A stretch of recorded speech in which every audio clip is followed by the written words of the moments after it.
En otro medio se planteaba si un periodista que permite que se airee una información falsa, o por lo menos una información que no puede sostener de manera clara, si ese periodista tendría que retirarse de la profesión o quedar excluido de ella. Y se ponía el ejemplo de la comparación con Estados Unidos, donde ha habido varios casos donde periodistas han acabado expulsados del sector después de haber inventado noticias. Quizá el primer caso célebre de la etapa moderna fue el de la señora Janet Cook, que en el periódico The Washington Post publicó una noticia que le valió un premio Pulitzer sobre una historia trágica de un niño al que le habían inyectado heroína con inyección. Luego, cuando se quiso saber dónde estaba el niño, se descubrió que la noticia había sido inventada. Es el mismo Washington Post que acaba de llegar a los altares unos años antes por el tema del caso Watergate, con el mismo director, el señor Ben Bradley, y de hecho el periodista jefe de sección que publicó esa noticia era el señor Bob Woodward, es decir, uno de los dos periodistas del Watergate, lo cual nos demuestra que los mismos periodistas que pueden ser muy buenos, luego pueden cagar la base de bien. Y aunque la señora Cook quedó desterrada del sector, tanto el señor Bradley como el señor Woodward siguieron en el sector periodístico. El periodismo donde más ha habido invenciones en Estados Unidos es lo que se llama el periodismo de historias humanas. Es también por la vía del periodismo humano por la que se la colaron a la revista The New Republic, considerada una de las revistas más influyentes de Estados Unidos, ahora propiedad de uno de los fundadores de Facebook, el señor Hook. Ahí fue donde el señor Stephen Glass, ahora conocido como el fabulista, coló un montón de noticias divertidas, como cosas curiosidades que conocía que iban pasando, que en realidad se las estaba inventando. Los corredores de bolsa no tienen demasiado tiempo para holgazanear, y la empresa inversora RVL de Wall Street lleva su ética profesional a un punto muy... Un corredor prueba un orinal de mano que utiliza la policía en operaciones de vigilancia. Poco después de que Mike Tyson quedara descalificado por morder a Holyfield, ofrecía media docena de programas de entrevistas mis servicios como experto en mordiscos. Se supone que... El minibar está abierto y hay botellitas vacías de alcohol tiradas por la moqueta. Era la reunión mensual de la comisión para restablecer la gloria de la presidencia. A los beneficios patrióticos les va a costar mucho reprimir esta gran oferta de productos. Como bien explicó, algunos periodistas creen que hemos significado algo es lo que hace de un artículo sospechoso informático que promueve que son las personas gracias a la comunidad blanca de dimensión dejan atadas a su admiración por la cantidad de trabajo, la justicia, el periodismo es el arte de cambiar el comportamiento. Estás despedido, Steve. Lógicamente, cuando se descubrió, la redacción de The New Republic tuvo que pedir perdón y el señor Stephen Glass fue despedido. Y el cenit de estos inventores de noticias sería el señor Jason Blair de The New York Times. En la época en el que el director del The New York Times era el señor Raynes y el subdirector el señor Boyd, se descubrió que su gran fichaje, la joven promesa en este periodismo humano que contaba historias curiosas que pasaban y que eran divertidas de leer, de peculiares, de originales o de dramáticas, resultaba que se las inventaba. Y el propio The New York Times tuvo que publicar en su primera página un lo siento porque se le habían colado uno de sus redactores. And there was one bartender who I had become really close with, and that's actually the first person I told, here's what's going on. And so I told her the full story, and I said, well, I was feeling, I don't even know whether I described it as suicidal, but I felt like I wanted to kill myself last night. And I told her, and she said, you need to resign right now. And we need to get you help. Es curioso que del señor Glass se hizo rápidamente una película. Los datos de esos artículos se revisaron, todos se ¡El comprobaron! paraíso del hacker también! Todos deberemos presentar una disculpa. Porque la hemos cagado, Caitlin.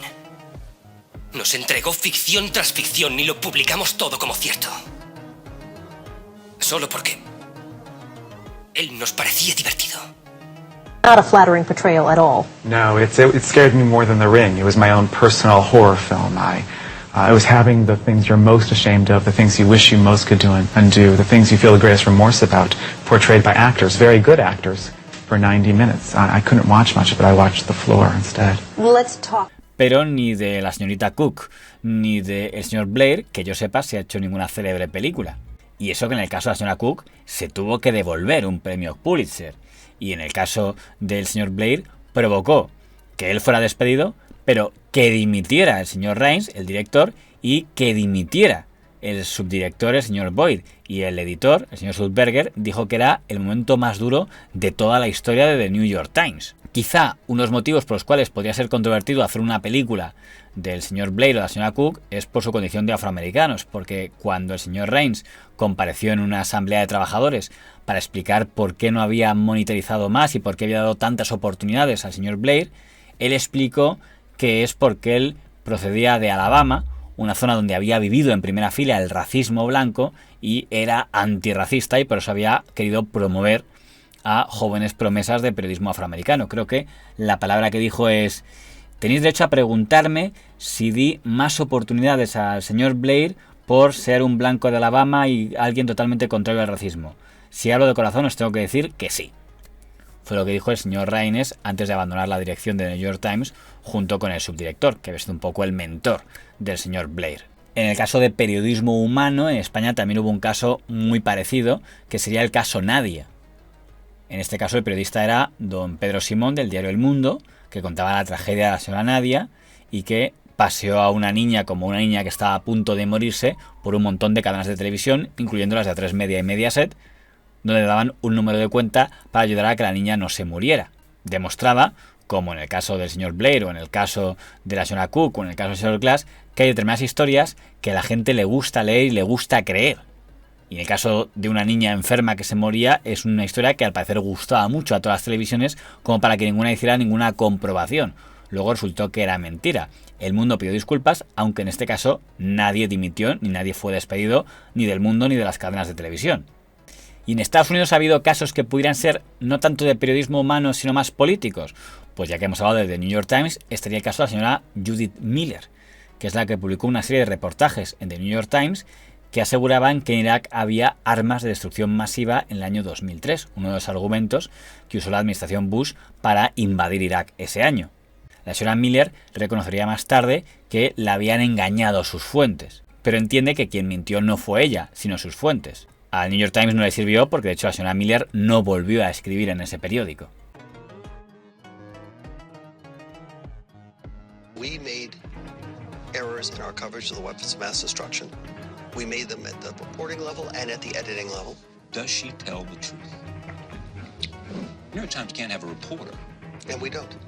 En otra pieza ya hablamos del caso de la operación Viento de Cola del gas sarín, por el cual la CNN hizo una cadena de despidos, o del despido de la CBS de la señora Mary Mapes. Ella sostiene que no mintió, que los memorándums que según ella demostraban que el señor Bush había tenido favoritismo en la mili eran verdad, pero no pudo sostener su información ante las acusaciones de manipulación y fue la CBS la que la despidió. Molesta algo, señalan y gritan, cuestionan tus opiniones, tu objetividad, toda tu forma de ser. Pero no lo demostró.